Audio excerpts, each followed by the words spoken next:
Assalamu alaikum. Today I want to discuss slowing down in the month of Ramadan.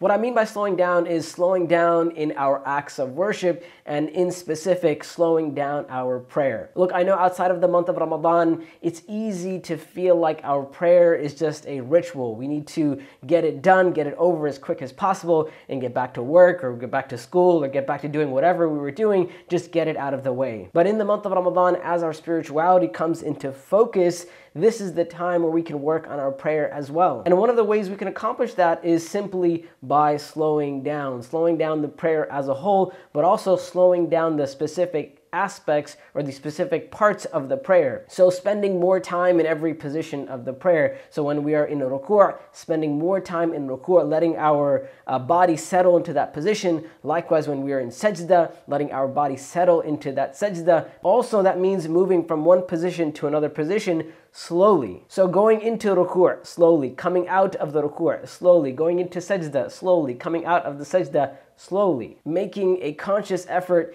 to beautify the physical aspects of our prayer. I know we make an effort to beautify other aspects of our prayer. We try to beautify our recitation and so on and so forth, but likewise making the physical aspects of the prayer, the movements of the prayer, beautiful as well. Another way we can slow down our prayer, or what would help in slowing down our prayer, is making sure that we have enough time to pray our prayer, meaning not waiting until the last minute to pray the prayer. So making sure there's enough time. So not delaying Dhuhr until just Asr is about to come, or not delaying Asr until just Maghrib is about to come, for example. And actually, the Prophet gave us this very specific example. The Prophet actually referred to this prayer as the prayer of the hypocrite. The Prophet said, this is the prayer of the hypocrite, the one who waits until the sun is just about to set, and then they quickly peck out 4 rak'ahs of prayer. لا يذكر الله فيها إلا قليلا. This person doesn't remember Allah in these 4 rak'ahs except for just a little bit. There's very little time. They're rushing through the prayer. They're trying to get it done. So there's no time to remember Allah. There's no time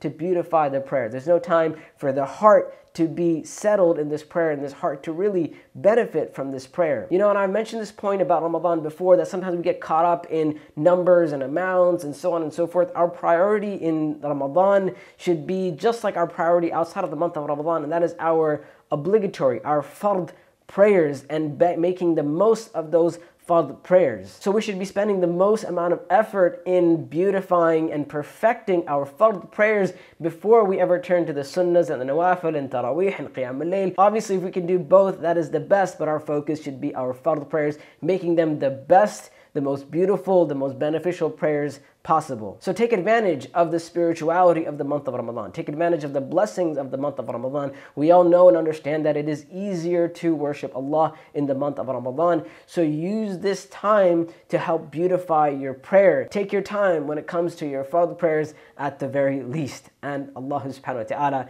knows best. Take care. Assalamu alaikum wa rahmatullahi wa barakatuh.